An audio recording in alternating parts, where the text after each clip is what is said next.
So today I'm going to show you how to make tea or milk masala. This is saunt. Make sure the saunt is chopped nicely. Cardamom a few. Cinnamon.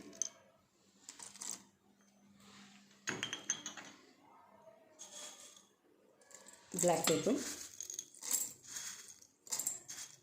I just go by instincts. I'm not measuring anything. And a few cloves.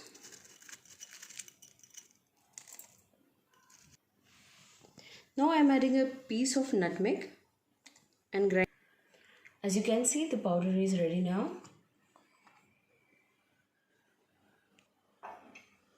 As you can see, my tea masala is ready. You can add this in milk, tea, and increase your immunity and stay away from cough and cold. Stay safe, take care. Thank you.